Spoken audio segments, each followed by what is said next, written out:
Mis estimados amigos y colegas, muy buenos días, buenas tardes o buenas noches, dependiendo del lugar del planeta donde nos estén visualizando.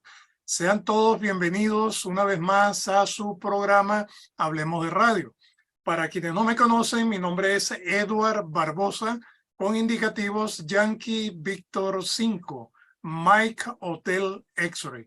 Y por supuesto, en nombre de la Asociación de Radioaficionados de Venezuela, la seccional Santiago León de Caracas, la lleve 5ARB, le da a todos y cada uno de ustedes la más cordial bienvenida. Como siempre, les recordamos nuestras redes sociales que nos pueden conseguir justamente así, como Yankee Victor 5 Alfa Radio Victor. En nuestras redes sociales, como son Facebook, son Instagram, son Twitter, son LinkedIn y por supuesto nuestro canal estrella YouTube, donde nos consiguen también como YV5ARB. Este programa está siendo grabado al igual que lo han sido todos los anteriores, y si no tuviste la oportunidad de estar con nosotros en vivo, pues en diferido lo podrá visualizar a tan solo unos días después de emitido dicho programa. Por cierto, y se ha dicho, tenemos nueva imagen desde hace unas semanas atrás. Ya algunos de ustedes quizás la habrán visto en la apertura del programa que pueden ver en nuestro canal en YouTube. Así que esperamos que le agraden a todos y cada uno de ustedes. El día de hoy tenemos nuevamente al colega y amigo Ramón Pérez Bret, Yankee Victor 5 Eco Delta. Y el tema para hoy día, como ya ustedes muchos de ustedes ya saben, es primera estación de HF. Así que sin más preámbulo, entonces le damos el derecho de palabra a Ramón. Ramón, muchísimas gracias nuevamente por estar en nuestro programa con un nuevo tema. Así que adelante, bienvenido y buen día. Gracias, Eduardo. Mi saludo y respeto a cada uno de los colegas presentes. Muy contento de compartir la mañana de hoy con ustedes. Un tema bastante interesante que todos, la gran mayoría de nosotros los radioaficionados, pues nos ha tocado, que es la primera estación de HF. Déjame en primer lugar quitarme. Yo puedo detener el video, pero puedo compartir, ¿verdad, Eduardo? ¿Perdón? Puedo detener el video mío y Sí, poner claro, solamente. claro. Así Okay, es. perfecto. Bien. Bueno, vamos a ver. Ok, ahí está en pantalla. Perfectamente, adelante. Ok. Bueno, vamos a conversar de hoy sobre esa primera estación de HF que disponemos nosotros los radioaficionados. Y siempre decimos, cuando entramos al maravilloso mundo de la radioafición, ¿por dónde voy a comenzar?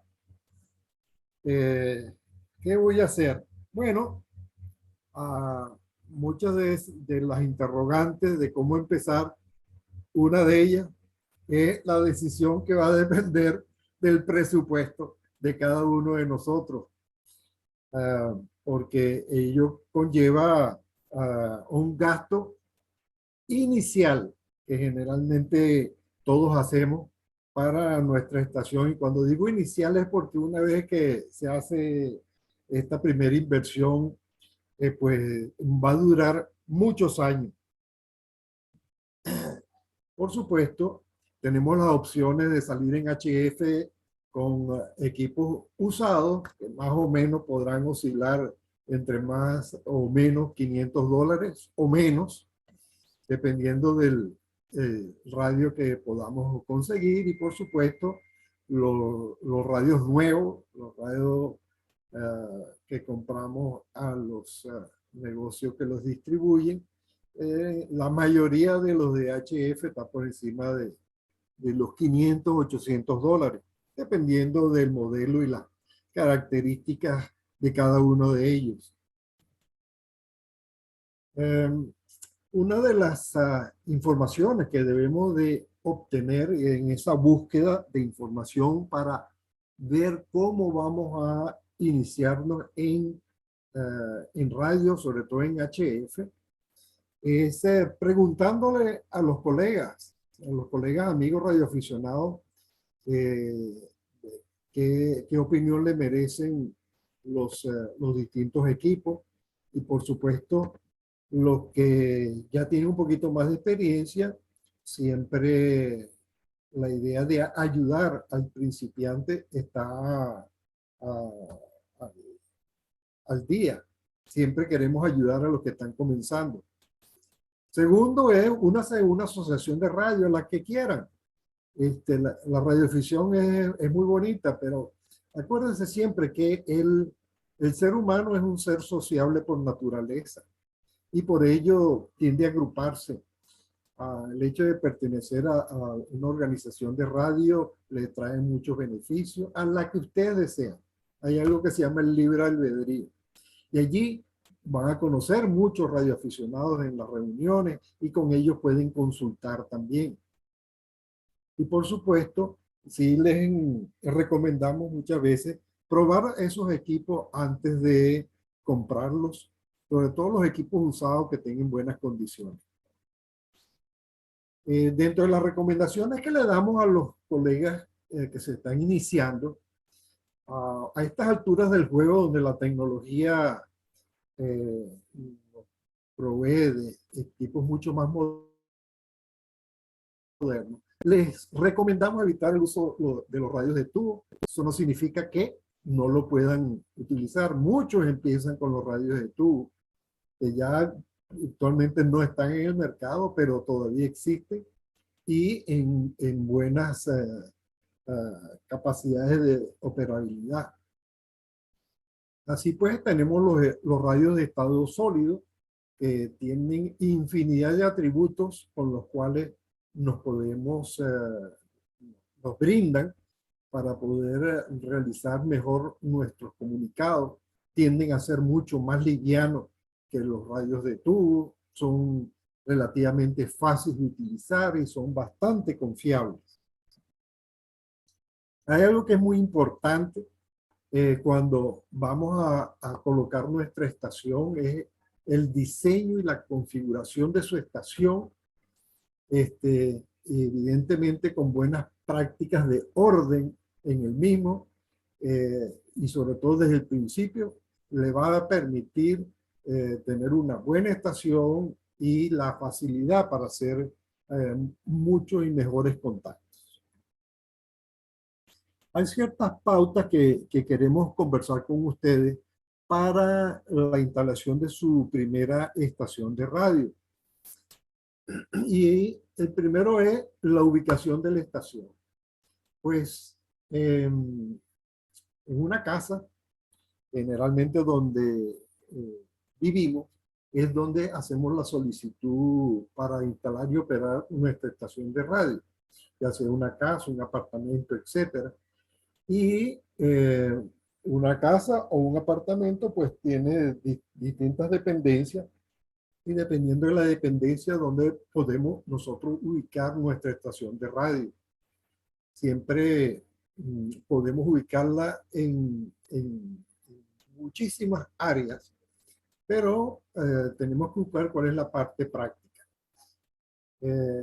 Siempre les recomendamos que estén lejos, sobre todo de la sala de estar o de la parte de entrenamiento, de entretenimiento, perdón,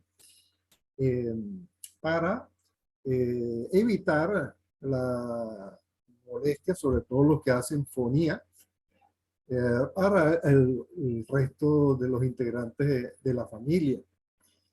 Y buscar el sitio de menos interferencia de radiofrecuencia, sobre todo con aparatos electrónicos cercanos. Yo he visto, y bueno, a los que hemos podido tener la oportunidad de instalar un área solo y exclusivamente para la estación de radio, pero a veces hay que compartirla en distintos sitios de la casa, desde un garaje, o una casita aparte, en el ático, en el sótano, en el garaje. Bueno, los he visto inclusive en el baño.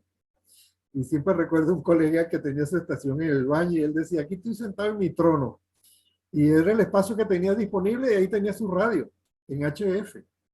Así pues que la ubicación es muy variada. Siempre le recomendamos tener una buena conexión a tierra para RF y sobre todo que esté lo más cercano posible a la estación, básicamente a donde están los radios. También le recomendamos que tenga un buen flujo de radio adecuado alrededor de todos los radios, de las fuentes de alimentación, de las computadoras, porque a veces ellos también necesitan, así como nosotros necesitamos oxígeno, los seres vivientes para vivir, pues los radios necesitan ventilación, porque tienden a calentarse y muchos de estos radios los tienen empotrados, pues se recalientan y se pueden dañar. Con referencia a las antenas, la antena como una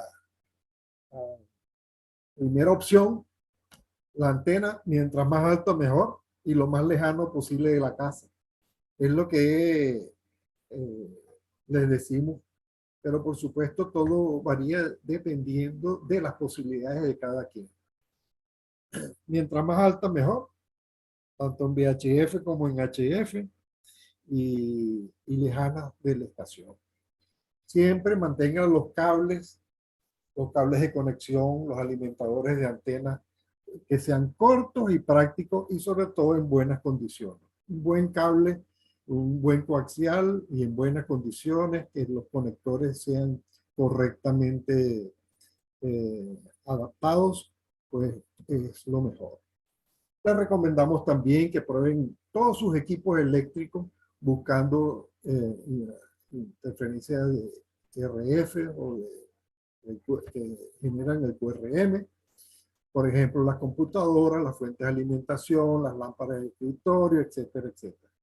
Elija aparatos que emitan la menor cantidad de ruido y tener un plan para minimizar y eliminar el ruido también. También les recomendamos que se puedan conectar fácilmente a tierra sus antenas, sobre todo cuando está fuera de casa o cuando se esperan tormentas. Y así pues, una vez que tenemos toda nuestra estación completada, pues podemos salir al aire de una manera más eficiente. ¿Qué recomendaciones le vamos a dar a ustedes? Escuche sus bandas favoritas, sobre todo en HF, las que más les gustan, las que tengan disponibilidad, por supuesto, de la antena.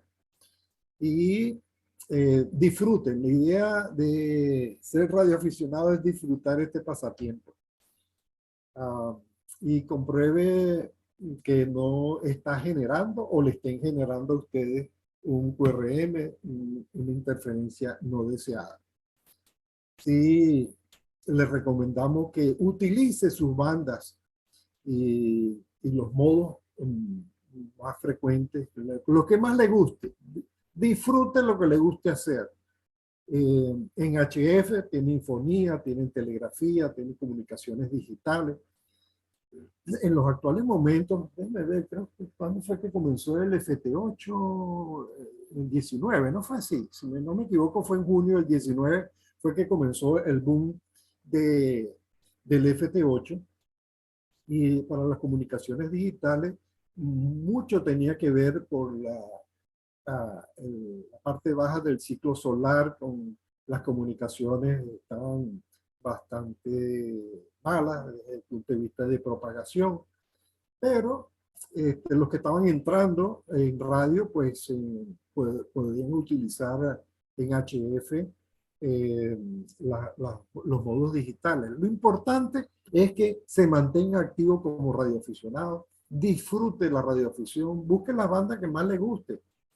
Si le gusta hacer de X, si le gusta conversar, lo que ustedes quieran. Hay tantas modalidades y tantas actividades que se pueden hacer dentro de la radioficción. Lo importante es que la disfruten. Siempre les recomendamos desconectar su fuente de alimentación y utilizar una batería de automóvil para verificar que no está generando o recibiendo QRM no deseado. Hay algo que es importante, aunque no nosotros acá en Venezuela, por lo menos el nuevo, el reglamento, no el nuevo, el reglamento actual no exige que tengamos y mantengamos un libro de guardia, pero sí nosotros sí se lo recomendamos por las múltiples ventajas que tiene. Y el libro de guardia lo pueden llevar a papel, como comenzamos nosotros dentro de la radioficción hace ya 50 años atrás. Y lo que tenemos en la actualidad, que es los logs computarizados, que son muy indispensables de llevar en nuestra estación. El log que más les interesa y que les sea mucho más práctico. Por otro lado, sí les recomendamos que tengan un plan de mantenimiento de su estación, que es fundamental para que funcione de una manera adecuada. Así pues, sí, les recomendamos que las conexiones, porque muchas veces el problema de que uno uh, no, no está adecuadamente las ondas estacionarias, muchas veces es porque simplemente una conexión es falsa. Entonces, sí les recomendamos que chequeen sus conexiones, los coaxiales en la antena, en el radio, todo, por lo menos una vez a la semana. Haga inspección de sus antenas mensualmente. Yo, por ejemplo, aunque yo vivo en un edificio, tengo una torre sobre la caseta del ascensor. Mi torre es una torre de 9 metros, no es tan alta. Y tengo mis antenas de HF allí, pero cada vez que llego, sobre todo cuando llego a casa, que puedo ver el edificio, puedo ver mis antenas, ver cómo están, si todavía permanecen allí. Porque recuerdo una noche que hubo unos fuertes vientos aquí en Caracas cuando me di cuenta y llegué y supe que esa noche había habido muchos vientos fuertes. Llegué esa noche, pero eché la mirada para arriba y no vi la torre. Se había venido abajo. Pero esa no es la idea, ¿no? Pero constantemente sí les recomendamos que por lo menos una vez al mes suban a su azotea, suban donde están ubicados sus antenas y verifiquen cómo está la situación, que sea visualmente. Inspeccione y verifique sus conexiones a tierra trimestralmente, chequenlas, es muy importante. E inclusive le preguntan a sus amigos por radio o cómo hacen su mantenimiento de sus respectivas estaciones. Siempre considere llevar un registro de la configuración de su radio y sus antenas. Uno de los registros es, por ejemplo, a cada una de las antenas, cómo es el comportamiento de las mismas, llevando un récord de cómo tenía sus antenas cuando las instalaron, cómo estaba la relación de ondas estacionarias, todos sus detalles. Y así pueden ir verificando periódicamente el estado de su estación de radio y sus antenas. El tiempo pasa y esta fue mi primera estación, una foto de la época cuando tenía el cabello negro. Y bueno, esa era mi estación. En esta oportunidad tenía la que tenía disponible en casa de mis padres, era en mi cuarto de dormitorio, y ahí pude, donde yo estudiaba, era estudiante en aquella época, y todavía sigo estudiando, pero buscando la manera de hacer mi carrera. Entonces en el mismo cuarto colocamos estos escritorios, puse mi primero radio, y este fue mi primer radio, al igual que mi profesor, mi mentor, mi Elmer, GV5 Delta Romeo Nancy, gran telegrafista, que tengo gratos recuerdos, gran amigo, vive en la actualidad en Maracay. en el estado de Aragua. Él tenía un FTDX 401 y por supuesto tenía la facilidad de poderlo comprar en esa época. Y ese fue mi primer radio. Lamentablemente lo perdí hace ya como veintitantos años, cuando le mandé a que me lo revisaran y le pusieran unos tubos nuevos, unos tubos finales nuevos, y sucedió lo que llamaban el caracazo aquí, y saquearon el taller de Lleve-5 Alfa Nancy, en Aro Mosquera, y en el centro de Caracas, y se perdió. Mi primera estación fue acompañada con una antenita de 40 metros. Ahí pueden ver el Ávila en el fondo, la montaña que está al norte de Caracas. Y lo primero que hice fue colocar un mástil que pueden ver ahí a la izquierda. Ese mástil fue una antenita de 40 metros, un dipolo de 40 metros. No tenía mucho espacio, así que el vecino de al lado me prestó su azotea como para guindarle el otro extremo del dipolo.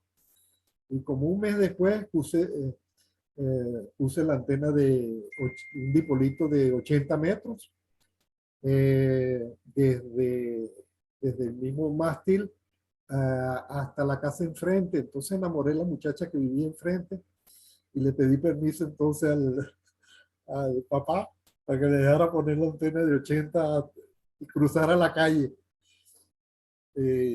Y bueno, así empecé con dipolitos de 40 y 80. Y luego puse la torre esa que pueden ver ustedes allí y con una cúbica para 10, 15 y 20.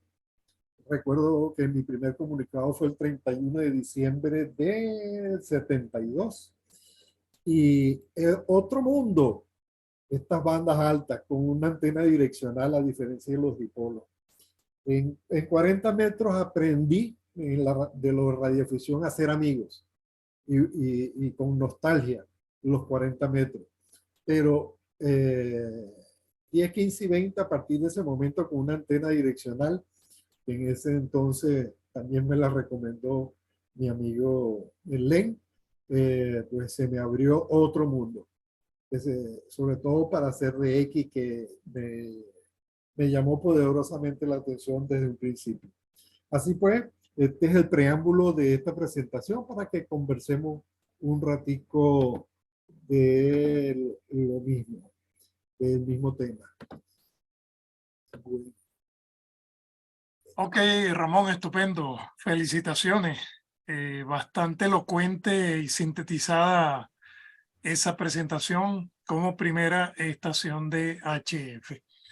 Pues como es costumbre, mis amigos, quienes quieran pues emitir algún comentario, hacer alguna pregunta, alguna sugerencia, alguna anécdota, pues levantan la mano a través del icono de manera digital para poder facilitar e ir otorgando el derecho de palabra a cada uno de ustedes que quieran intervenir para dar información al respecto. ¿Ok?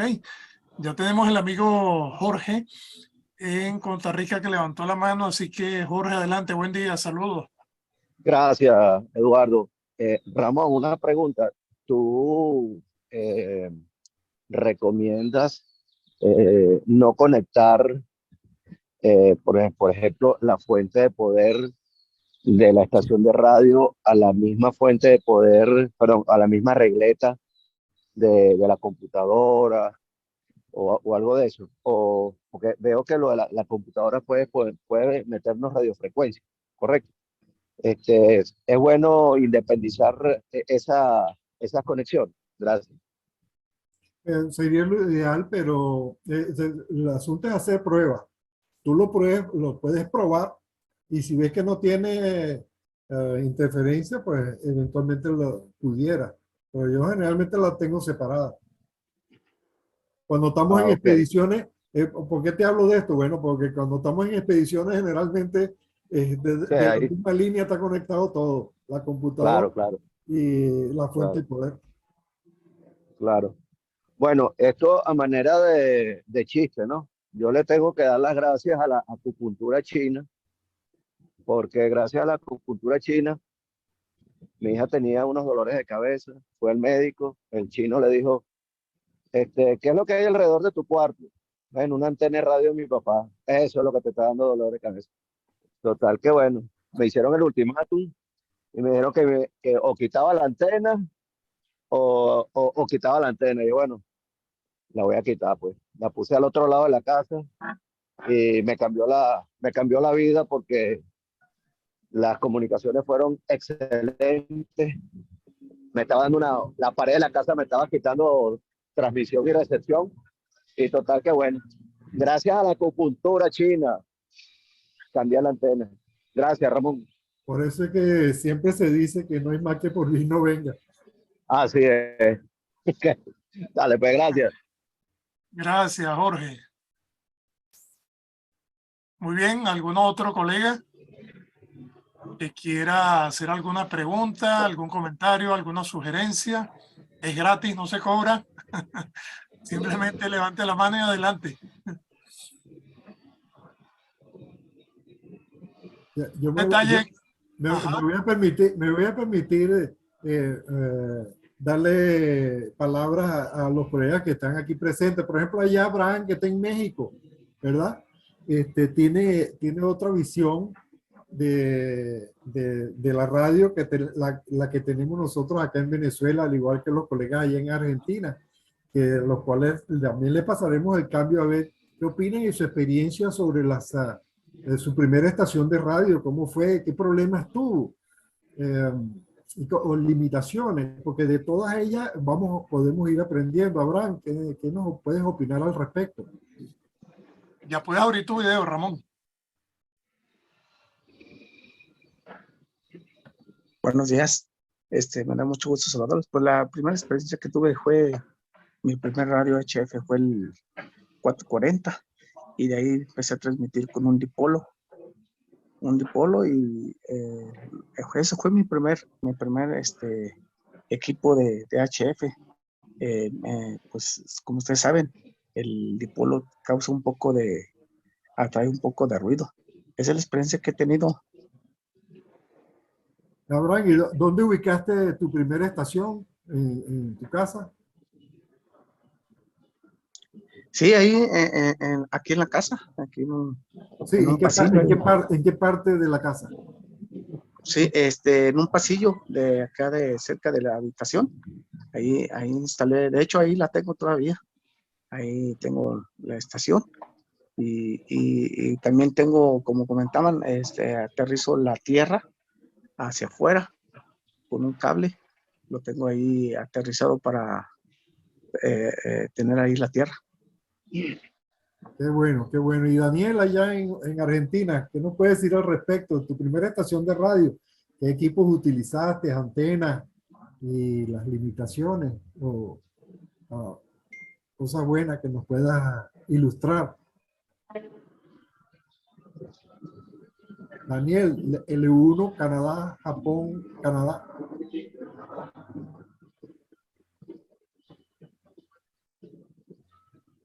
Bueno, no. ¿Alguna Pues razón? él no está conectado. El que está es Ever, Limoneo 8 Delta Charlie Francia. Adelante, Ever, cuéntanos.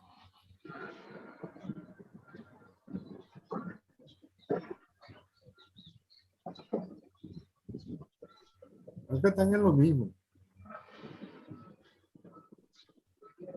Sí, esa. Ajá, adelante, Jorge. Sí, bueno, mira, mi primera estación de radio la instalé yo en el año 79. Okay.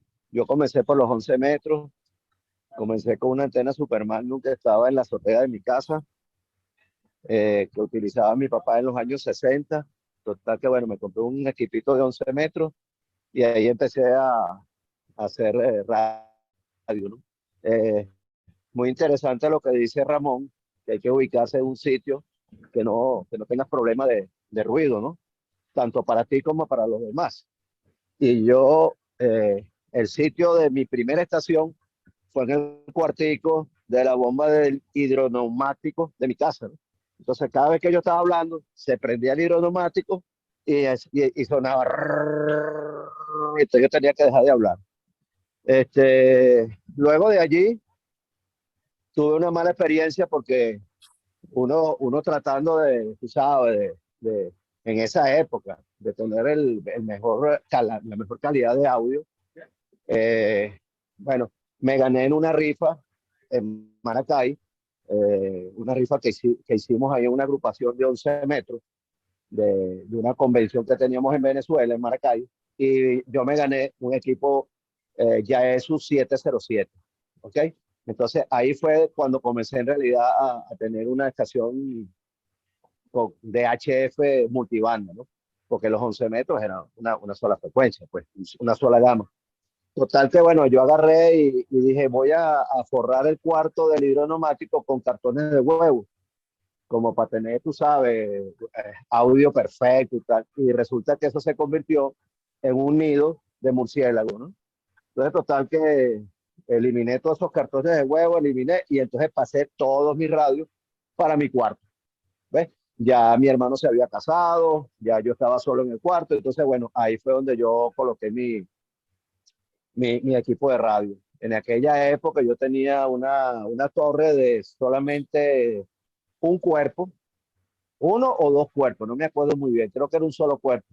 Una torre de aluminio, la colocamos allá arriba, le puse una antena, una high gain, creo que era A4, con el kit de 40 metros. Y arriba tenía una antena Cushcraft de 28 elementos direccional. Y con esa antena, bueno, trabajé bastante bien. Me pasó lo que tú dijiste, Ramón. En Maracay hubo una fuerte ventisca o vientos huracanados y me tumbó la torre. Me tumbó la torre y bueno, ahí después poco a poco la fui colocando. Pero todo lo que tú dices, bueno, me cae como anillo al dedo. La buena ubicación y el chequeo de las antenas por lo menos una vez al mes. Yo la mía, aunque yo vivía ahí mismo, bueno, yo todos los días veía así para arriba antes de salir a la casa y yo decía, bueno, se ve bien, pero hay que estar muy pendiente con lo que es los vientos, el anclaje y todo eso. Entonces, esa fue mi experiencia pues con mi primera estación de radio. Muchas gracias por tu intervención y dijiste ahorita ahí lo de la inspección. Y recuerdo que creo que unos días antes de que sucediera ese accidente con mi torre, había subido con Federico, otro colega, y había visto que uno de los sitios, uno de los vientos estaba podrido en la base de anclaje. Allí estaba podrido y dijo, no, tenemos que cambiarlo. No dejen para mañana lo que debes hacer hoy. ¿Ok? Debimos haberlo hecho a la brevedad. Hubiera evitado ese problema de la torre. Así que las inspecciones, aunque sea de revista, subir un momentico, ver cómo está todo y irla chequeando. Y lo que puedas corregir, corregirlo. Y Claudio, que estás aquí presente, bienvenido. ¿Qué nos puedes aportar con referencia a lo que hemos conversado en la mañana de hoy? No tiene tiene problema. Tiene problema. Por ahí está Mauro levantando la mano. ¿Perdón? Mauro está Mauro, levantando la mano. Adelante, Mauro. Muy buen día para todos. Espero que estén bien. Bueno, la historia mía de la radio es una historia bien larga, porque es la historia del entusiasta de la radio con un transmisor hecho y que el padre no quiere que conecte los equipos a la red de la casa porque consume mucha energía. Era un transmisor de 15 vatios, construcción casera, y le pedí a un vecino, así como hizo Ramón, pedir espacio, pedir permiso para tener más espacio y montar antenas. Yo le pedí a un vecino que tenía una carpintería y me facilitara extender mis brazos de las antenas, porque eran verticales, y la alimentación. Total que mi padre para esos primeros días me hizo el mundo bien imposible. La estación de radio la tenía en mi cuarto.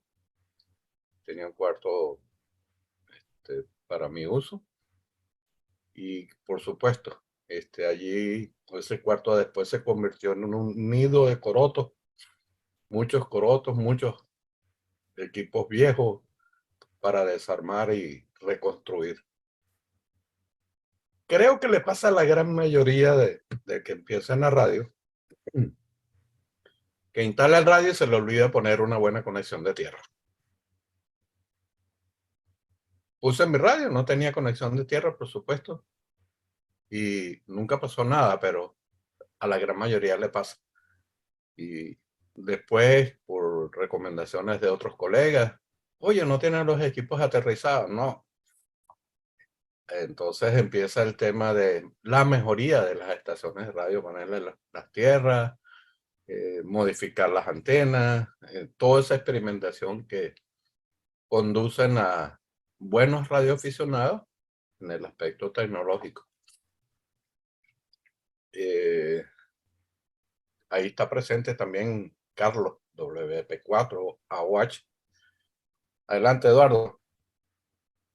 Dale, Mauro, muchísimas gracias allí por tu intervención. Quiero aprovechar el momento también sobre un tema que recién comentó, Jorge. Te puedo informar lo siguiente, tanto para Jorge como para todos los colegas, con respecto al caso de las computadoras. Sobre todo las computadoras en los chats de radio. Inevitablemente se ha convertido en una herramienta imprescindible dentro de un chat. Nos ha facilitado la tarea para poder ingresar a los clústeres y poder tener información, llevar nuestros logs electrónicos para los registros, poder mantener una bitácora de cuáles son las entidades que hemos trabajado, cuáles nos faltan, nos permiten hacer las comunicaciones digitales. Básicamente decir que no tener una computadora hoy en día dentro de un chat de radio no es que sea imposible, pero nos haría muy difícil el trabajo como radioaficionado. Ahora, una de las grandes fuentes de interferencia efectivamente está dado por los computadores, pero hay un detalle bastante interesante, que es el que quiero compartir con ustedes. Básicamente, dentro de todos los componentes que están dentro de una computadora, llámese o dígase la tarjeta madre, el procesador, la tarjeta de video, la unidad lectora de CD, la fuente de poder.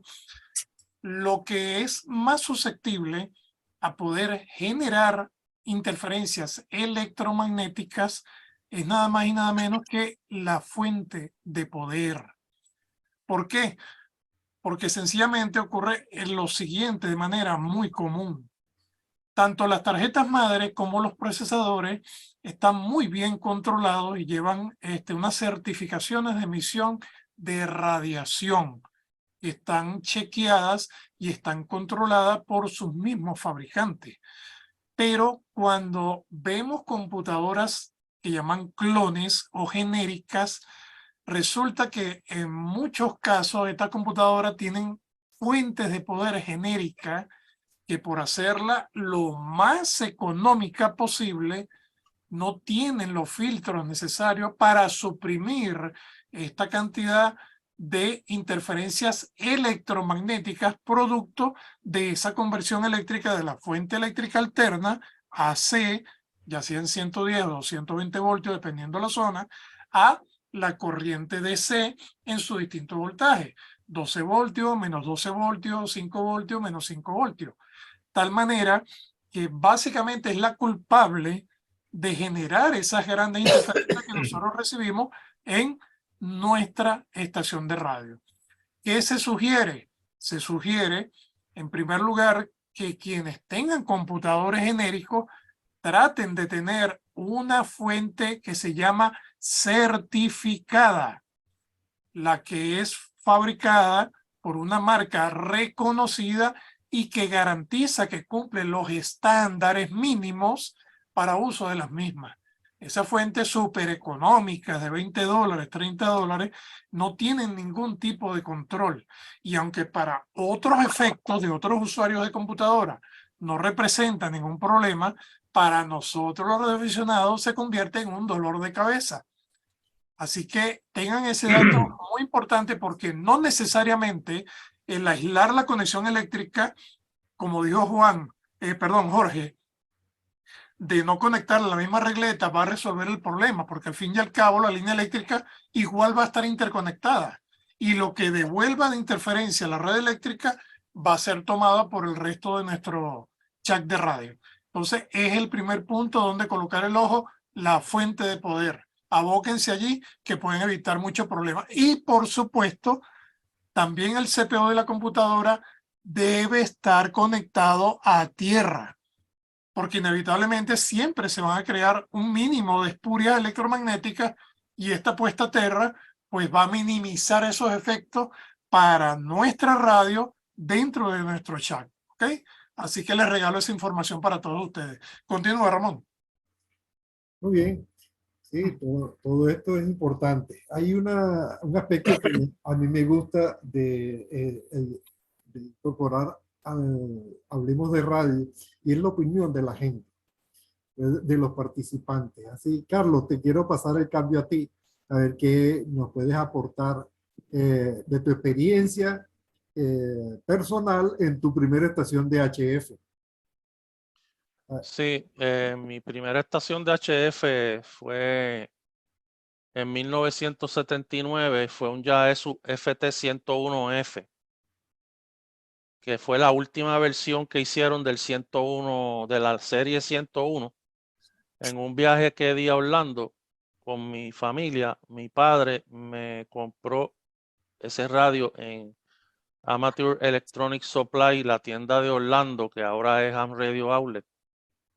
Y lo traje en el avión de regreso a Puerto Rico y esa fue mi primera estación de HF. Siempre tuve radio Yaesu y Kenwood, toda mi vida es la marca que he tenido. En algún momento tuve una colección de Drake, tuve la línea TR4, TR4C, TR4CW y los Twins, el T4 con el R4B. Después tuve un R4C, tuve el amplificador L4B. Sí, y aportando a lo que estaba diciendo Eduardo de las fuentes de poder de las computadoras, también hay que estar atento a la fuente de poder que compramos para nuestro radio de HF.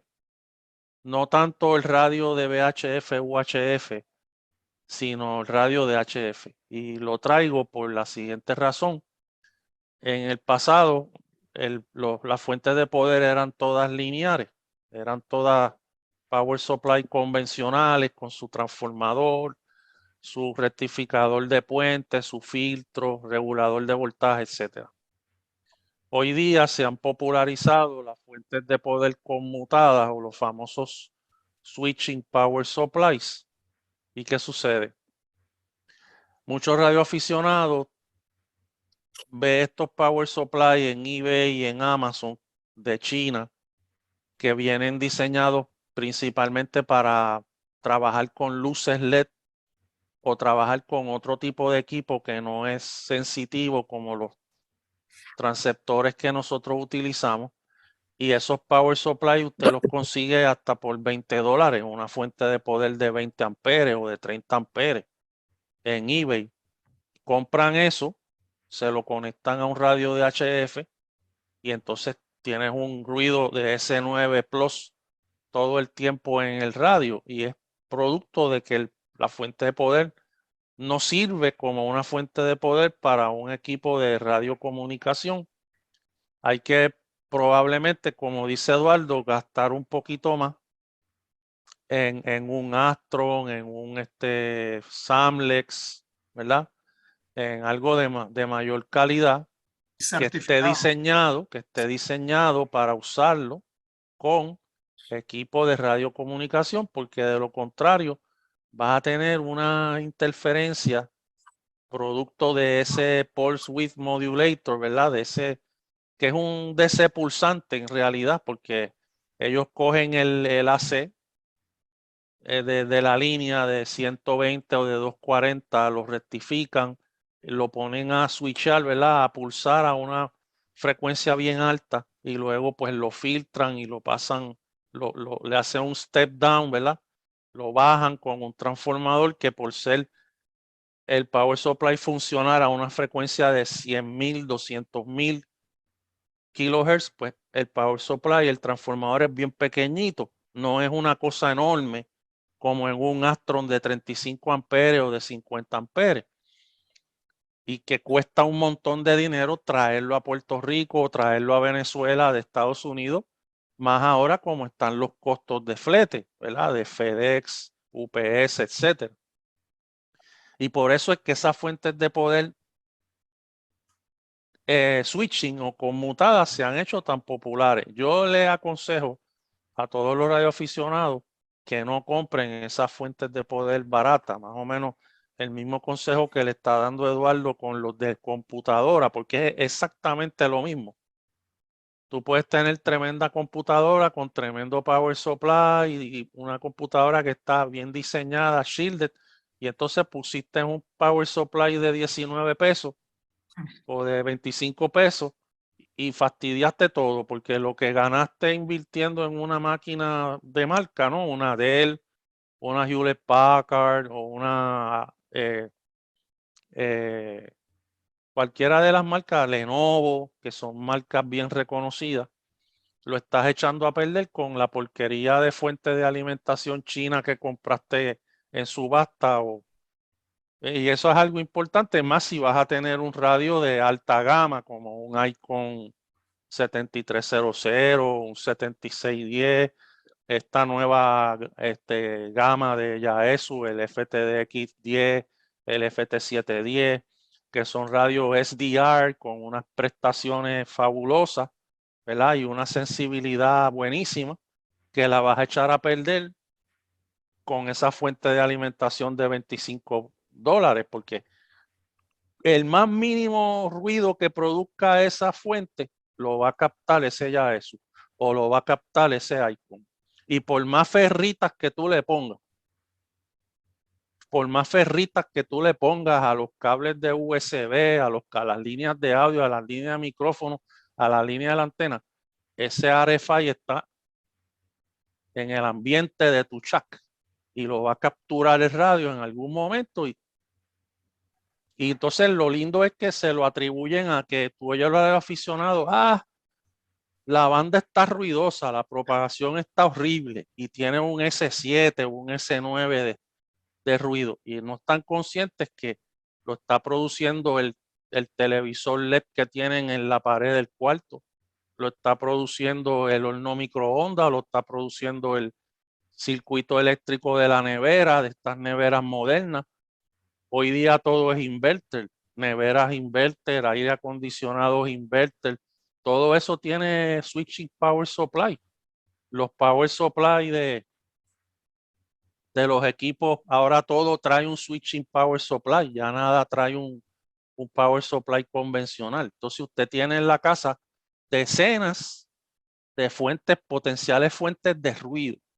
Por eso es la importancia de lo que dijo Ramón, de hacer un análisis y empezar a desconectar cosas, apagar la nevera, apagar el televisor, apagar el radio de AM/FM o el equipo X y ver si la interferencia baja. Si la interferencia baja, usted sabe que usted tiene ahí una potencial fuente de interferencia.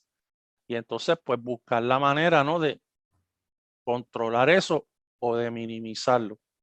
Ese sería mi consejo que va de la mano con el de Eduardo y también lo que dijo Ramón, dónde va a montar la estación, que no moleste al vecino y que usted tampoco moleste a su familia o la familia lo moleste a usted. Tiene que estar en un lugar que no tenga ese problema. Y lo otro,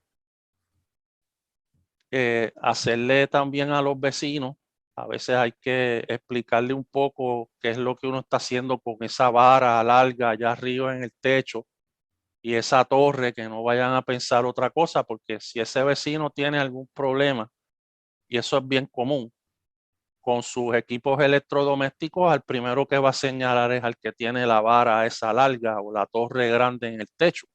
Y máximo si lo oye a las 2 de la mañana en el chat, en el caso de Puerto Rico, gritando kilos de papa y whisky con papa. Van a pensar, este es un alcohólico que come papa con whisky, o están traficando droga y está hablando de kilos de heroína o kilos de X cosas y le dice papa. Y en el caso de Venezuela, pues que hay un yanqui que se llama Víctor, un gringo que está hablando con un gringo que se llama Víctor, ¿verdad? Yankee Víctor. Y usted no quiere ese tipo de problema y que le señalen a usted como que es una persona que es non grata en esa urbanización.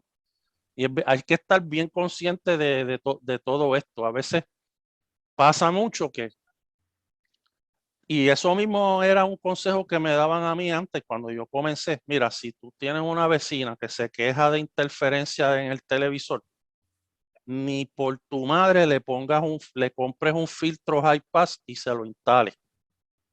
Porque por tratar de resolver el problema, poner tú un filtro de pasa bajo en tu radio y regalarle a la vecina un filtro pasa alto, high pass, se le daña el televisor a la vecina 2 días después que le instalaste el filtro, que esos casos han ocurrido. ¿Y qué va a pasar?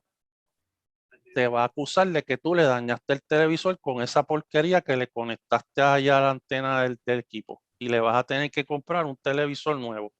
Eso le ha pasado a muchos radioaficionados en Puerto Rico. Ya no pasa tanto porque ahora se movió todo a digital, pero como quiera puede ocurrir, igual que puede ocurrir con cable TV.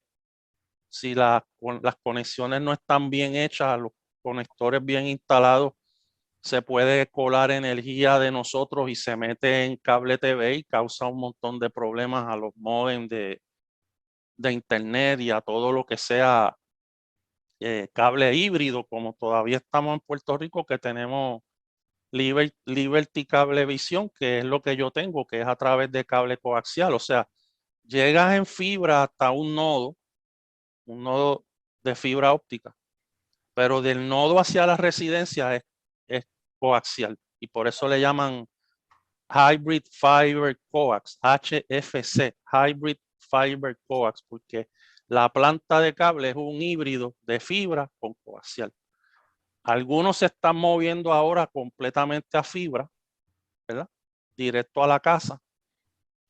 Pero en lo que toda esa modernización ocurre, todavía van a existir problemas con las plantas que están todavía de cable TV, y el que tenga por ahí una antena todavía de televisión que no esté muy bien instalada, que no esté con buenas conexiones, conectores bien puestos, que usted, aunque sea digital, le va a dar interferencia, porque la radiofrecuencia, el televisor no la va a entender porque es análoga.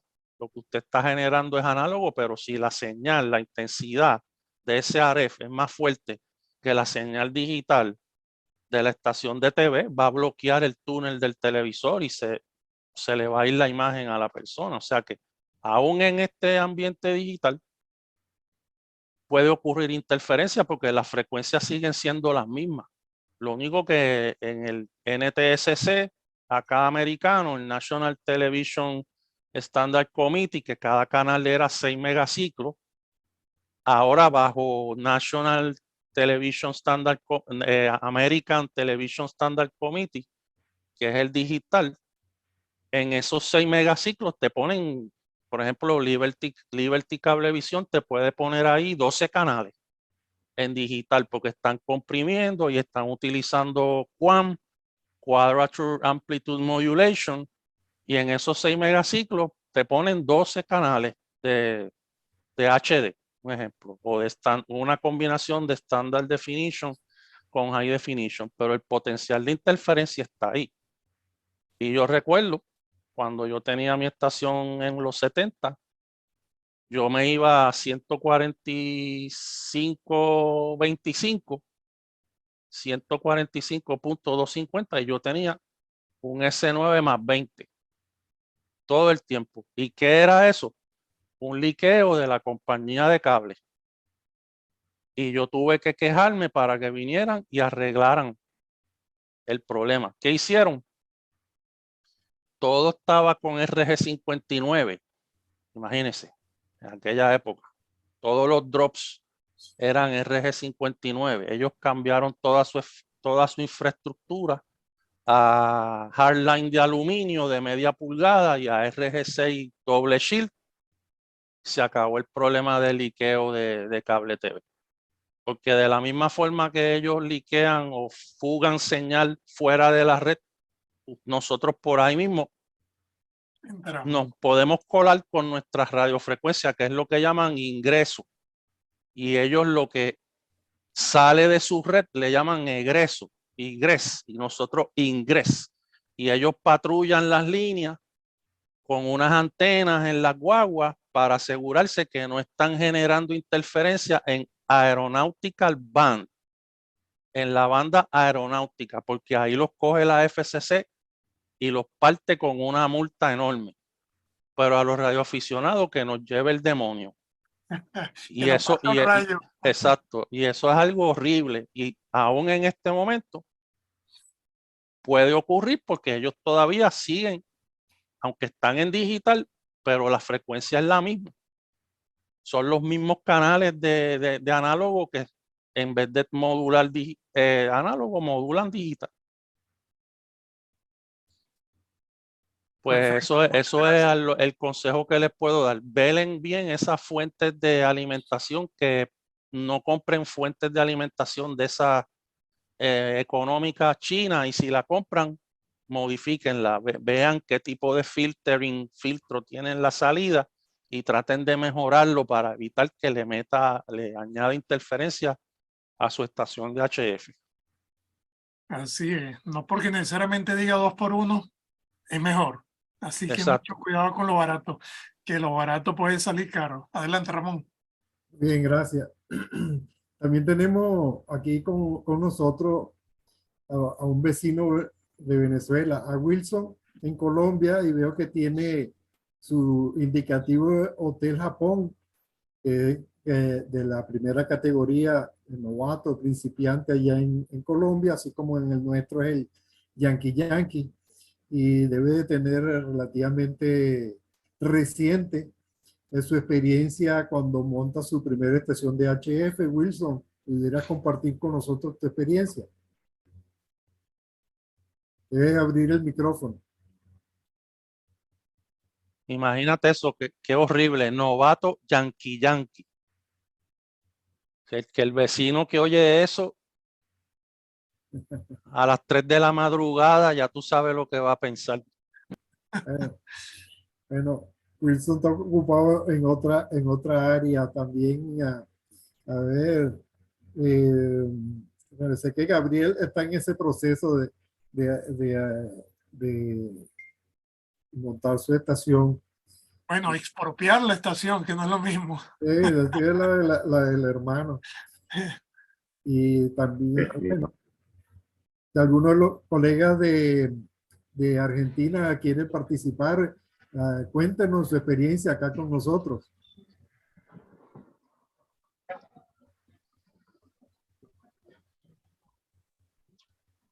Es como que tenemos mucha pena. Hay algo más que quería añadir. Dime, adelante siempre. Sí. Hay algo extraño que yo vengo notando. No sé si ustedes lo han notado también. El precio de los radios en el mercado de segunda mano. Por ejemplo, ¿cómo es posible que un TS 430 o hasta un 440 pueda costar 500, 600 dólares en este momento? En eBay, por ejemplo. Yo sé que eBay siempre un poquito, ¿verdad?, más caro porque te cobran un fee al vendedor, etcétera. Pero aún así, yo he visto en el mercado de segunda mano esos radios en 400, 450. ¿Cómo es posible si un 718 cuesta 650 dólares nuevo con garantía? Un FT 891 de Yaesu cuesta 600 y pico. 135. Por eso. Entonces, no veo el por qué esos radios, a menos que yo sea ¿verdad? Un coleccionista de Icon o sea un coleccionista de Kenwood, en cuyo caso yo trato de encontrar lo que tenga la caja, que tenga el manual original, que tenga los rellenos de foam, los cables original, que no hayan picado el cable corriente, todo eso que hace que un radio baje su valor. Si yo soy un coleccionista, yo puedo entender eso, pagar $1,000 por o $2,000 por un TS440 que apareció de un radioaficionado que lo compró, lo tiró en un almacén y nunca lo usó. Eso yo lo puedo entender. Pero un radio de 20, 30 años que lo tratas de vender en $500 versus lo que está costando los radios nuevos, yo le aconsejo a los radioaficionados acá en Puerto Rico que se olviden de eso y traten de comprar el radio nuevo, porque si por $100 o $200 más vas a tener un radio que tiene cierta garantía, cierta seguridad de que el dinero que estás invirtiendo te va a rendir. Muchos de esos radios viejos están, como dice el amigo de Brasil, Alfa Telecom. Alfa Telecom. Ajá, están palitados. O sea, está el palitador, como le dicen allá en Brasil, el empalillador, le dicen acá, que se pasa dándole a todas las bobinas y todo. Los radios de 30 años no necesitan ajuste, lo que necesitan es reacondicionamiento, o sea, volverlo de nuevo a poner en sus especificaciones originales. Restauración es la palabra. Y eso envuelve, lo primero que tienes que hacer es cambiar todos los condensadores electrolíticos. Porque la manera que esos condensadores se convierten en resistencia, todos tus voltajes de tu radio van a salirse de donde tienen que estar. Y ahí es donde viene el famoso VCO lock de los 440 que te tira unos puntitos. Y es que ese Voltage Control Oscillator, Kenwood le echó una pega. Y esa pega, cuando los electrolíticos botan todo ese contenido, ¿verdad? Se mezcla con esa pega y convierte todo ese circuito que para colmo está metido dentro de una lata en un desastre. Entonces hay que raspar toda esa pega, limpiar el board, cambiar los electrolíticos, volver a reajustar todo para que el Voltage Control Oscillator vuelva otra vez a funcionar. Y eso es restauración, no es alineamiento. Y la mayoría de los radioaficionados, cuando el radio empieza a dar problemas, empiezan a darle a lo loco adentro y el radio lo terminan de fastidiar más de lo que está. ¿Y cómo usted se asegura que el radio que usted está comprando no ha sido víctima de un palitador, como dice Ivo, allá en Brasil? Otro consejo que le doy a los radioaficionados nuevos y a los viejos también, que no vayan a caer víctima de un timo comprando un radio que está todo trasteado. Gracias, Carlos, por tu intervención. Creo que Jorge, que está caminando por ahí, había levantado la mano. Adelante. No, ya la bajé, pero la bajé de nuevo porque iba a, bueno, primero que todo darle las gracias al amigo de Puerto Rico por toda esa información que nos dio, ¿no? Y yo, la mejor prueba que yo hice en mi casa para ver si la interferencia era mía, si era de fuente de poder, o sea, era mía. Yo saqué la batería del carro, la llevé para el cuarto de radio, desconecté todas las luces de la casa, o sea, bajé la brequera principal y me pasaba lo mismo. O sea, tengo la misma interferencia. Lo otro era que, digo yo, ¿no? Para saber si la interferencia es o adquirida por la antena o si es de algo que está dentro de la casa, suponiendo que la interferencia pudiese venir de la fuente de poder. si yo desconecto la antena, todas las antenas, y persiste el ruido, sí puedo pensar que puede ser algo que esté cerca de la radio, ¿cierto? Pero si solamente es cuando conectas la antena, es que la interferencia te está viniendo de algo que está cerca de la antena, ¿cierto? Sí, eso es correcto, sí. Así, ese es el Ok, análisis que hay que hacer, que es lo que estaba explicando ahorita Ramón, es claro, determinar si se está generando dentro de tu casa o lo está generando sí, un vecino o si está sí, viniendo por la antena. Aquí en Puerto sí, Rico han cambiado todos los focos de la calle, del alumbrado público, y han puesto luces LED. Ya no sí, son de esas luces de antes de mercurio o de sí, filamento. Y la interferencia que hay en algunas urbanizaciones donde han puesto ese tipo de luminaria es una cosa horrible y eso no hay manera de poderlo controlar y como están tan altas, porque esos postes sí, miden 25, 30 pies de alto. Tú tienes tu antena sí, a escasos metros o pies de esa luminaria, no tienes sí, nada que buscar ahí. sí, sí, eso es lo que me pasa a mí, porque fíjate, yo ahorita estoy llegando a mi casa, yo no sé si el Zoom tiene, déjame ver si esto no tiene para hacer zoom, ¿verdad? Déjame ver, déjame cambiar la posición de la, fíjate, fíjate el alambrado, déjame ver, fíjate el alambrado, no, ajá, fíjate el alambrado que tiene, estos son las compañías de cable, esto de alguna manera tiene que hacer una interferencia porque eso está provocando algo. ¿Ves el muñuño de cable ahí? O sea, yo creo que eso puede producir, porque eso es como, fíjate cuánto cable enrollan ahí, mira, ¿ves? Son Ahí bobinas. viene, son Eso no bobinas, produce claro, interferencia, son cables ópticos. Claro. no producen. No, esos son cables ópticos. Ah, ok, ok, ok. Si es fibra Sí, óptica, no. Si es RF, sí. Correcto. es que Sí, yo, pero es que yo creo que, no, pero yo creo que las eso mangas que están no ahí es, son mangas ópticas. ah, ok.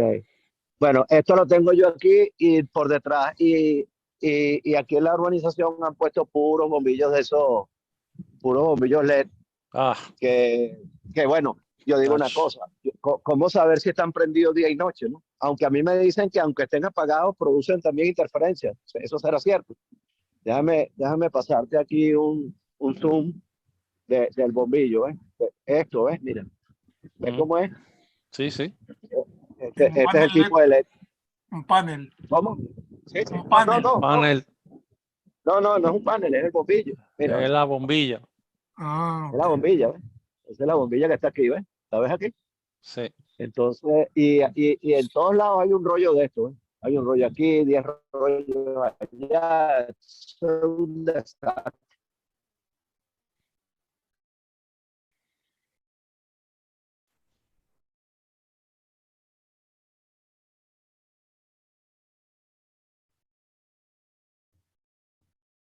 Se le fue la conexión. Sí, Sí. perdió enlace. Bueno, continúa, Ramón.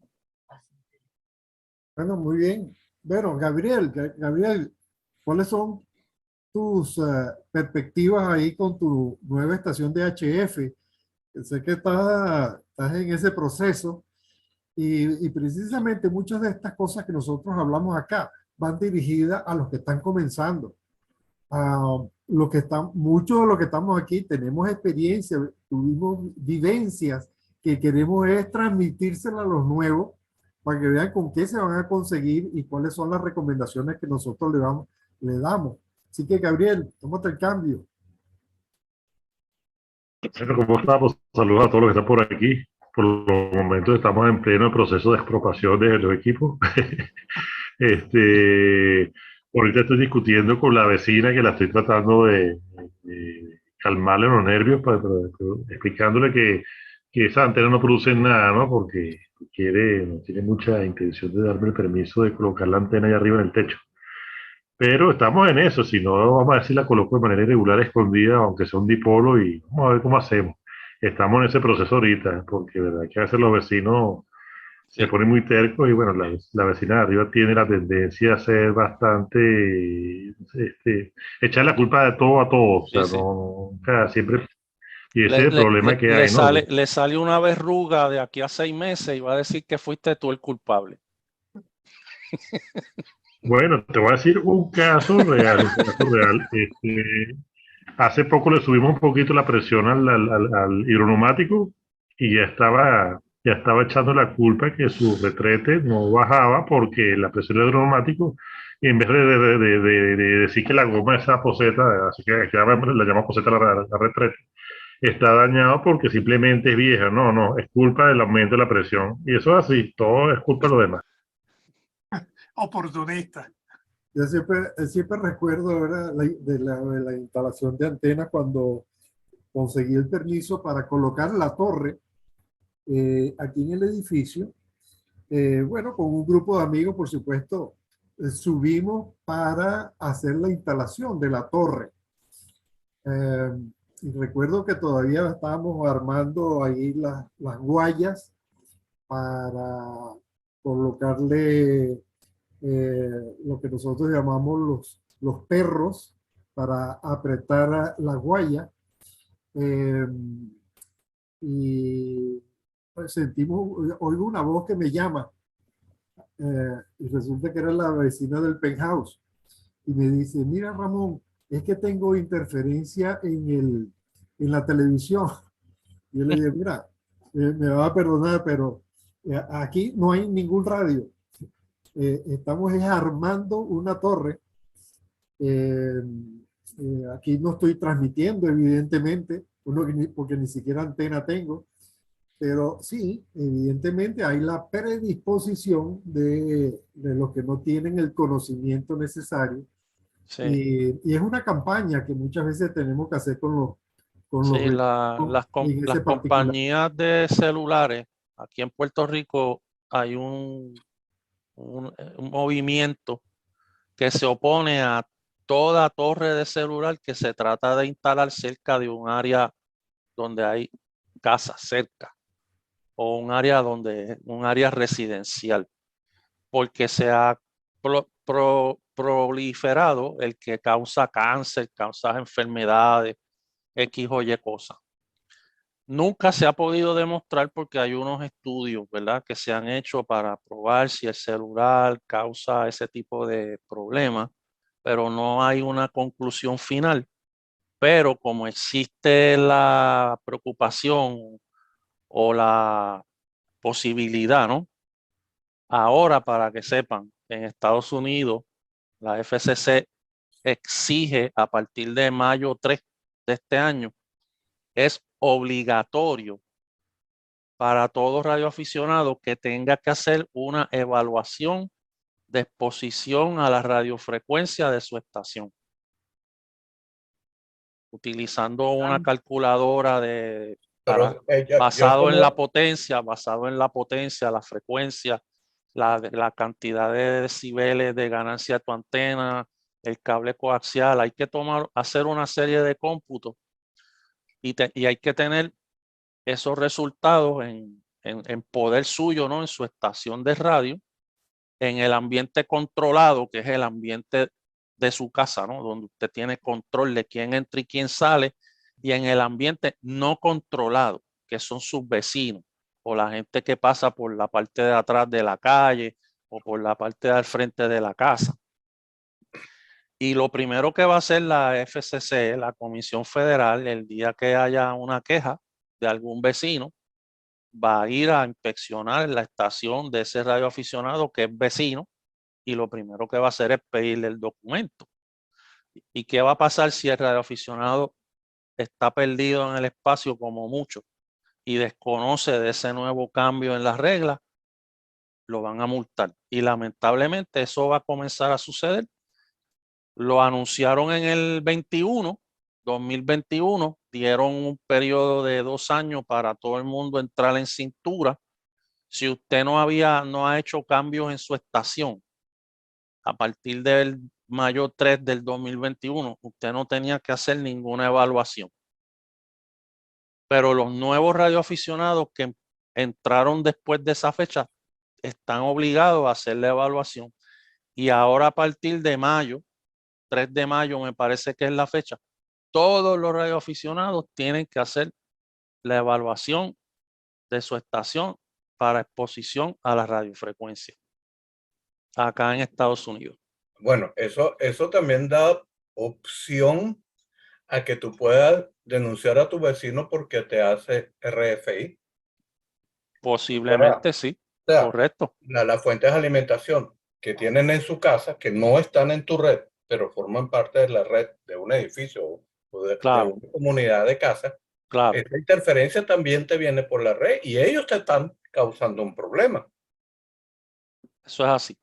Entonces, en mi poco entender, me parece que esa decisión no es correcta, porque la mínima potencia que tú puedes emitir, tengas o no tengas radio, es un celular. Y un celular transmite un microvoltio constantemente. Entonces, tendrían que aplicárselo a las operadoras telefónicas también, porque ellos son también causantes de interferencia en el gran espectro que utilizamos. Sí. Este es un tema, Y también tendría que hacerlo toda emisora de radio comercial. Bueno, es que las emisoras comerciales, para tú poder solicitar un permiso, bien sea FCC o cualquier organismo oficial de cualquier país, tú tienes que presentar un estudio de cálculo, alcance y de interferencia. este es un tema bastante interesante, porque es controversial. Pero Correcto. la controversia se acaba cuando la gente puede entender una cosa muy sencilla, cuando hicimos referencia a la producción de cáncer, entre comillas, para la radiofrecuencia. Y es muy sencilla, miren, el espectro radioeléctrico, si ustedes siempre que los han visto, más o menos en el medio está la luz visible, que siempre aparece como un arco iris, ¿verdad? Esa es la luz visible. Por debajo de la luz visible está la radiofrecuencia. Por debajo. Las ondas electromagnéticas. Radiaciones no ionizantes. Las que están por encima de la luz visible, llámese la luz ultravioleta, los rayos X, los rayos gamma, ese es otro cantar. Esos son las radiaciones ionizantes. ¿Y cuál es la diferencia entre las dos? Bueno, la ionización, un efecto muy parecido al que nos produce el Sol arriba en nuestra atmósfera, pero para nuestro entender, esa ionización es a nivel de los cromosomas que tenemos los seres humanos. Y al alterar un cromosoma de ellos, sí puede dar origen a un cáncer. Entonces tenemos dos tipos de radiaciones, ionizantes y no ionizantes. Nosotros, los radioaficionados, como su nombre nos lo está diciendo, estamos dentro del área de radiofrecuencia, por debajo de la luz visible, no ionizante. Entonces la radio no produce alteraciones genéticas como para desarrollar un cáncer. ¿Qué puede desarrollar la radiofrecuencia? Tiene dos efectos que están demostrados. Básicamente es aumento de temperatura. Y este aumento de temperatura puede dar origen a dos áreas específicas en el cuerpo humano.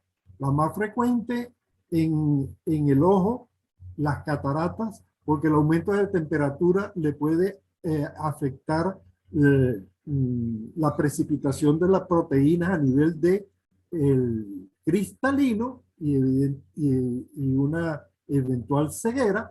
Y la otra es aumento de temperatura, sobre todo en el hombre, a nivel de testículo, donde están las células germinales, y le puede generar azospermia, que es eh, la disminución y abolición de la formación de espermatozoides y por ello esterilidad. Entonces son dos cosas completamente distintas. Las ionizantes y las no ionizantes. Hay otros estudios que se han hecho en el área de las no ionizantes de radiofrecuencia, pero ninguno son concluyentes. Ninguno. Lo que está demostrado es aumento de temperatura. Ustedes escucharon en años atrás denuncias que hizo el gobierno norteamericano con respecto a su personal en Cuba, que se estaban quejando de dolores de cabeza. Estuvo en la prensa donde hacían referencia a que probablemente estaba en la embajada siendo, entre comillas, atacada por radiofrecuencia, que no es visible, no es detectable, hacia su personal. Sí. Eso está por demostrarse. Y, Pero y lamentablemente hay una noticia de ayer, de antier, también ahora la cogieron con Venezuela. Hay que decirlo porque o la coge con Cuba, o la coge con Venezuela, o la coge con China, con los globos, y ahora hay como que una euforia. Y es triste porque afecta. Y es lo que está diciendo es cierto, o sea, no se ha probado nada con relación a la energía de radiofrecuencia, ¿no? Pero a nosotros nos pasaron por la piedra, a los radioaficionados acá en Norteamérica, porque ahora tenemos que tener tenemos que hacer la evaluación de nuestra estación y tenemos que tener todo eso en récord. Bueno, Y eso yo ya es ley, ya eso está ya en la parte aprovechando 97. aprovechando lo que dijo Ramón, Sí, que es una persona dedicada a la medicina y que tiene mucho más conocimiento relacionado radiofrecuencia o radios gamma, beta, zetas. El campo magnético más grande que tenemos nosotros, los seres humanos, producto de radiofrecuencia, viene de las emisoras celulares. Porque ni siquiera la broadcast tú tienes 30 emisoras en la ciudad o en una población cercana, pero celulares por tienes todas partes. 3 millones de aparatos generando un cuarto de vatio. Sí. Estamos hablando de menos 27 dBm por todas partes. Esa radiofrecuencia está presente día y noche. No se ha probado que eso sea causa de cáncer, como dice Ramón. No existe documentación, no existen evidencias. Hay pensamientos erróneos sobre la materia, porque tampoco hay personas que se dediquen a una evaluación real de este término. Todo lo que estamos en esta reunión, en este momento, que formamos una comunidad muy grande de radioaficionados en el mundo, por lo menos transmitimos 10 vatios mínimo con el portátil, con el móvil, y la potencia promedio está entre 50 y 100 vatios. Que nos duele la cabeza de vez en cuando, sí o no, eso es una verdad. Pero no hay un estudio que diga que es producto de la radiofrecuencia. La radiofrecuencia es momentánea, no es constante. La que nosotros utilizamos, igual que la del celular. Un celular se enciende y se apaga en fracciones de nanosegundos. Eso no es producto de que pueda producir un daño físico a la humanidad. Adelante, Ramón. Evidentemente, mi saludo, Alberto, que se tiene que retirar. Saludos, gracias. Para tranquilidad nuestra, ¿ok? los dos tipos de radiación. Eso es lo único que tiene que tener aquí. Hay radiaciones no ionizantes y las ionizantes. Las ionizantes son dañinas, por eso es que los rayos X en exceso, los equipos de radioterapia, ¿qué es lo que hace, qué es lo que hace el equipo de radioterapia? ¿Verdad? Que está trabajando con otro tipo de frecuencia, muchísima frecuencia. Bueno, ella lo que va a alterar el ADN de las células malignas porque son de rápido crecimiento y esas a las que le pueden dañar con mayor facilidad. Generalmente las células normales la puede tolerar, pero son los cambios generados a nivel de los cromosomas por las radiaciones ionizantes, rayos X, rayos gamma. Nosotros que estamos por debajo del espectro de la luz, así sean microondas, pero fíjense que la de microondas, que es la que tiene todavía mucho mayor frecuencia, es la que tenemos que tener inclusive más cuidado. Por eso la recomendación que frente a una antena de microondas no le pases cuando están transmitiendo por el ojo. Correcto. Por el O ojo. no mire el waveguide, Claro. la línea de transmisión. Claro, ¿por qué? Porque el ojo es el que es sensible, ¿verdad? Y lo otro es temperatura. Fíjense, ustedes agarran un celular, se pónganse a hablar con un celular y ustedes van a notar que Se calienta. Se calienta, es lo que hace, se calienta. Y si se lo pegan aquí, le calienta la oreja, ¿ok? Pero es calor, es solamente calor lo que esto está generando. No genera cambios ionizantes. Te la puede calentar la oreja también un Baofeng de esos de 15 vatios con la antena Nagoya pegada ahí al lado de la oreja. Pero es que la radiofrecuencia es energía. Y cuando, claro, la energía se radia, es calor. Claro, claro. El principio de Einstein, la energía no se pierde, se transforma. Sí, y se transmite. Hace 20, 30 años atrás eran las líneas eléctricas de la generación. Los campos magnéticos que producían, en el caso de Puerto Rico, la Autoridad de las Fuentes Fluviales, que después se convirtió en Autoridad de Energía Eléctrica y ahora la privatizaron y es Luma Energy. 230.000 voltios a 60 ciclos, pasando esas líneas por encima de áreas residenciales, y ese era el cuco. Eso era, eso me causa daño a mí como persona. Ahora cambió. Ahora ya nadie habla de las líneas eléctricas. Ahora es celulares. Y claro está, si pusiste una torre en tu techo, el vecino, ¿a quién va a señalar? En el caso de microondas, en todo esto existe una confusión muy grande, falta de conocimiento de la gran mayoría de las personas.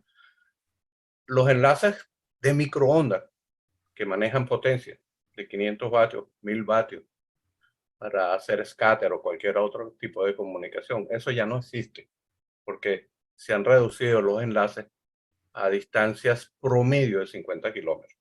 Y la potencia que genera un enlace de microondas está entre 1/4 de vatio y 1 vatio. Entonces, tú te puedes parar por enfrente de la antena y no pasa nada. Es peligroso cuando transmite 10, 15, 20 kilovatios, como lo usan los radares. Y los radares de hoy por hoy también han subido su frecuencia y la potencia es menor, teniendo el mismo efecto. En Maiquetía hubo un caso muy famoso en Venezuela, donde le pidió la comunidad de Weekend, que era un conjunto residencial enfrente del aeropuerto, que pusiera una malla para desviar o no permitir que la radiofrecuencia del radar pasara hacia los edificios. Y presentaron unas supuestas pruebas de que había niños con defectos. Nunca se probó lo contrario de esa queja. Por supuesto, no tuvo efecto. Pero actualmente las ondas de microondas, mucha gente habla de 5G, de 5G, de 6G. Me refiero a inalámbrico, no alambrado, que es dañino para el ser humano. Apoyo lo que está diciendo Ramón. No hay pruebas, no existen. En 5G y en 6G las potencias son mucho menores. En 6G las potencias de radiación son de 0,027 milivatios. Sí, Pero acá el problema cuando se desplegó 5G el año pasado en Estados Unidos, el revolú fue con la FAA, con la Federal Aviation Administration, por la posible interferencia con los radioaltímetros de los aviones. Y lo que se acordó fue no desplegar 5G a 2 millas, algo así, de un aeropuerto, en lo que se podía hacer más investigación. Y de hecho, hubo un careo entre la Federal Communications Commission y la Federal Aviation. La presidenta de la FCC, la señora Jessica Rosenworcel, regañó a la FAA porque le dijo que tenían en los aviones, y a los fabricantes también, a Boeing y a todas las compañías, le dijo que lo que tienen en los aviones son unas viejeras de receptores en los radioaltímetros que no son selectivos. Exacto. Y que se tienen que ajustar los pantalones a diseñar equipos para radioaltímetros que puedan coexistir con los celulares, las transmisiones en 5G, que para tienen que favorecer, evolucionar, no pueden seguir con los mismos receptores abiertos de los años 60 sí. y para el tienen que mismo, mejorar el diseño. apoyando lo que tú estás diciendo, Carlos. Es más, 5G y 4G y 6G no utilizan las mismas frecuencias que utiliza la red celular de hace 20 años atrás o 30 años atrás. Los altímetros o toda la instrumentación aeronáutica funcionan en bandas totalmente diferentes. No hay posibilidad de interferencia. Lo contrario, la radioayuda puede interferir al celular. Lo que pasa, así como tú dijiste que la presidenta de FCC regañó al otro, es porque el otro no tiene conocimiento de la tecnología y se atreve a meterse en un embrollo de este tamaño sin tener una base. O sea, una cosa no tiene que ver con la otra. Así es. Bueno, Mira, tenemos aquí con el el permiso, colega de Argentina, Limonión 1, Eco Granada Yankee, que levantó la mano. Adelante. Ya te doy el derecho de palabra, Ramón. Ok, era para darle la bueno, entrada a DJ. ¿qué tal? Buenos días, gracias Buenos por la días. entrada. Bueno, más o menos con lo que venía comentando también Ramón, ese tema lo hemos tratado incluso con Gabriel también un montonazo de veces respecto de las radiaciones, 5G, 6G y todo lo demás. Hay mucho desconocimiento en el tema, es obvio que hay mucho desconocimiento, y siempre lo primero que apuntaba es eso, la radiación ionizante y la radiación no ionizante. Pero la gente a veces no lo entiende y siempre se desparrama mucha desinformación, bueno, en inglés misinformation. Entonces, la gente de todo ese revuelo que se le causa en la mente, lo único que retiene es las emociones. Y a veces retiene solamente el miedo. Entonces, de todo el revuelo que se arma, retiene solamente el temor a algo desconocido y nuevo. Como decía el otro colega también, antes eran los cables, y antes que eso, si recuerdan el siglo XIX más o menos, finales del 19, cuando empezó a haber una batalla entre corriente continua y corriente alterna, también decían que la corriente alterna iba a dar cáncer, porque era algo peligroso, que no se acerquen los niños ni nada, y en realidad no. Respecto de 4, 5, 6G, hay dos cosas, que muchas veces estamos usando el Universal Mobile Telephone System, no, UMTS, o sea, Uniform Mike Tango Sierra, no recuerdo, creo que era una especie de GSM mejorado, y lo han vendido como 4G. Acá en Argentina como por 5, 6 años o 10 han vendido eso como 4G, y no era 4G, era 3G o 3G Plus según la compañía, y ahora también venden en muchos lugares como 5G, que es una porción de 4G que anda más rápido, entonces lo venden como 5G, pero no es realmente 4G. Hay que ir con los analizadores de antena y fijarse.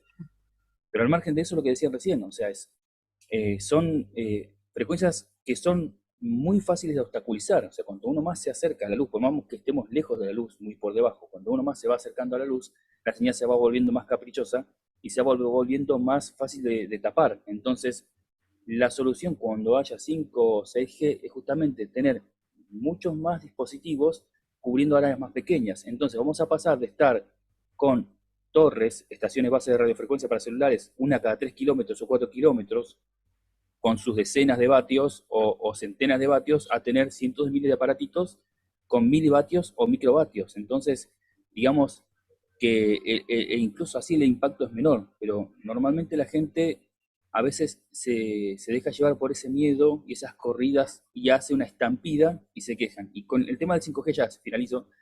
Empezó porque un hombre se había quedado viudo, la señora se había muerto por cáncer, entonces empezó con este tema en la época de los celulares analógicos y empezó a hablar de que la microondas, y que todo eso, y nunca hubo estudios concluyentes que le dieran la razón, pero sembró la semilla de ese temor a las radiaciones. Pero siempre es como que el cuco va cambiando de nombre de acuerdo a lo que vayamos desconociendo.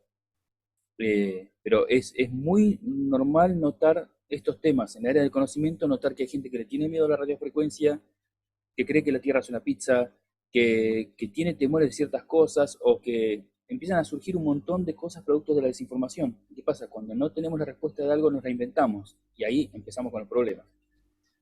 Bueno, por acá finalizo, si no la voy a hacer muy larga, perdón. Perfecto, muchas gracias, DJ. Adelante, Ramón.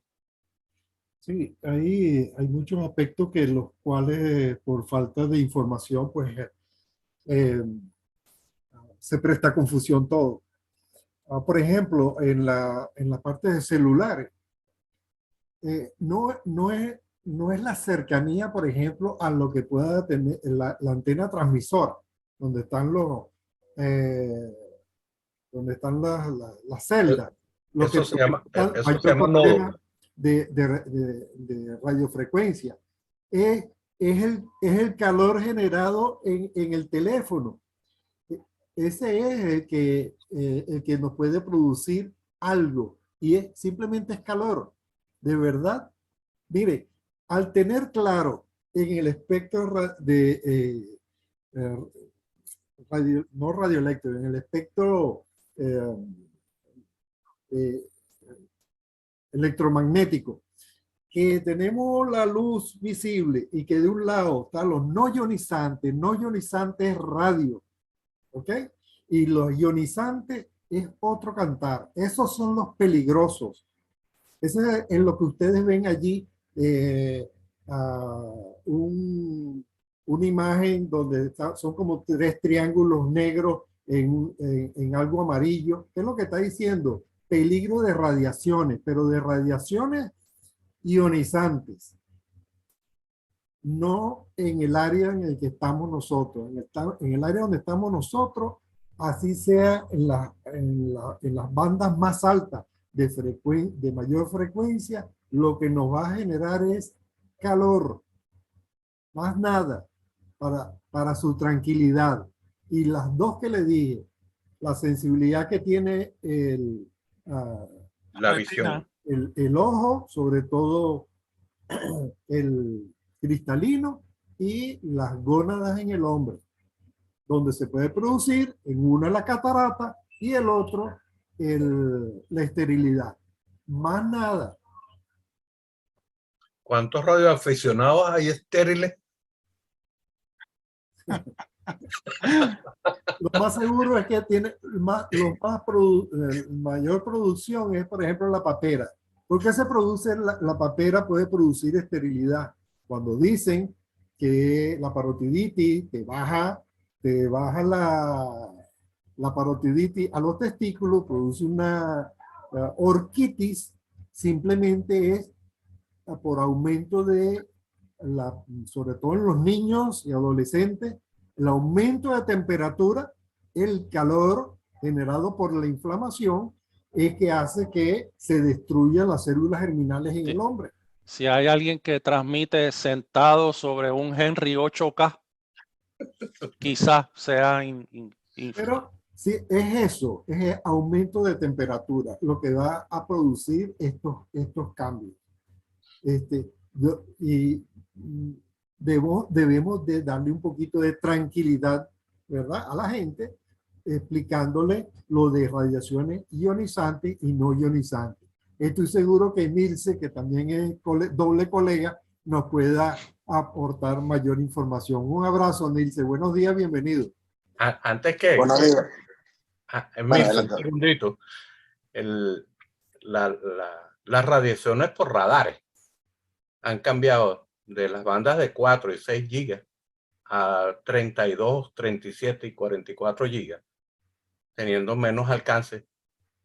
Y solamente lo único que existe una matemática para determinar a qué distancia tú quieres observar un objeto. Y eso te permite que el radar funcione. En la época del radar, que yo estoy hablando de 10 kilovatios, que era el radar de Maiquetía, aunque tú pusieses la portadora directamente, o sea, la antena directamente a los edificios, no pasaba nada, porque son no radiantes, no ionizantes. Adelante, Nilce. Sí, buenos días, ¿cómo están? Bueno, tengo rato aquí escuchándolo y estaba escuchando la buenísima exposición de Ramón. Me recordaba así cuando estaba en la universidad. Así con esa catedrática de profesores. Pero sí, mira, es verdad, o sea, realmente la gente obviamente se asusta mucho y bueno, en parte el desconocimiento de la materia. Pero para darles una idea, una cosa que no se ha tomado, en las exposiciones de radiación se miden en una unidad que se llama milisieverts. Cuando uno tiene una placa de tórax, una radiografía del pecho, la exposición en ese momento es aproximadamente 0.1 milisievert.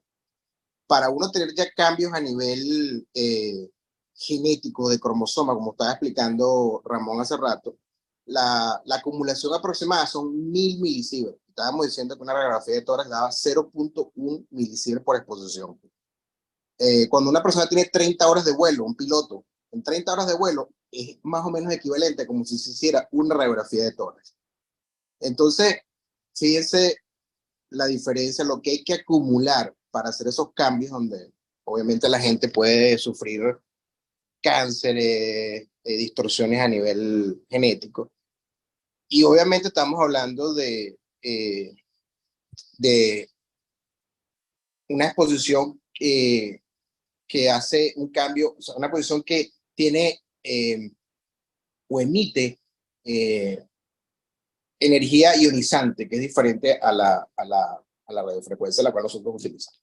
Pero sí, obviamente todo termina en que al desconocimiento de algo, siempre culpamos al que tiene ahí una torre, algo raro, extraño que nos está emitiendo aquellas energías malignas que nos pueden dañar.